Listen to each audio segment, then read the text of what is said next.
This is General Charles Q. Brown Jr., four-star general. He is also chairman of the Joint Chiefs of Staff. So he's the top military leader throughout the military. And he advises the president on military operations and the Secretary of Defense. He has just been fired last night. Who was he replaced with? Lieutenant General John Dan Kane, three-star general. But there's one more thing about John Kane that you probably don't know.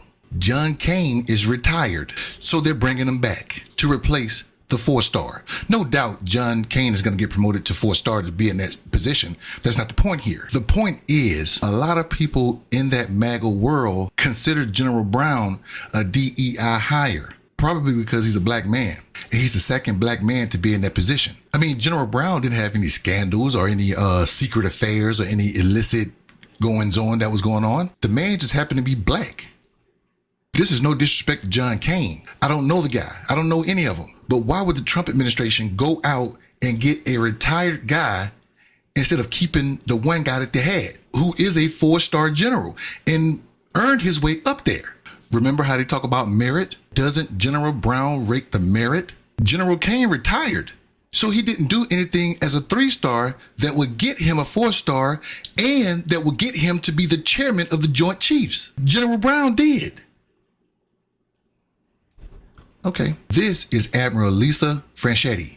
Admiral is the Navy way of saying four-star general, because that's what she is, 4 stars. She's also the first woman to serve on the Joint Chiefs of Staff. She was not the chairman of the Joint Chiefs like General Brown, but she served as Chief of Naval Operations, meaning she was the top Navy person in all the Navy. And all the top generals serve on the Joint Chiefs of Staff. She was fired also.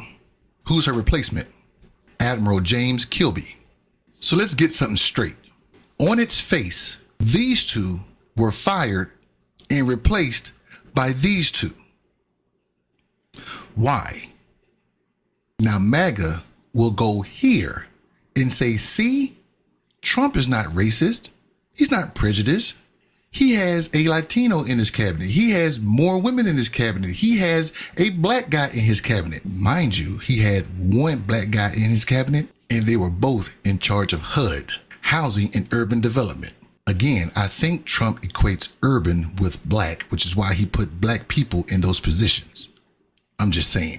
But since General Brown and Admiral Franchetti were in those positions, they had always been labeled DEI hires. And because the ether had made them DEI hires and did not look at their 30 and 40 years of service and merit, Trump had to go after those people and get them out of there. And they've been replaced by white men. Now, the white male admiral who replaced the white female admiral, he is only in an acting position. So we have to reserve judgment on the admiral's position until she's replaced to find out who he replaces her with.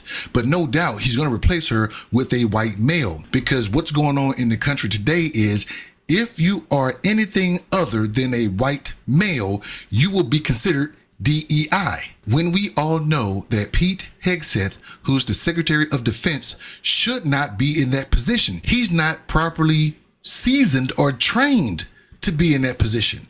He is going to get the Department of Defense in a lot of trouble. It's coming. It's coming. I see it coming. He has no experience and no expertise being in the position that he's in. He's only there because he's white and he's a male.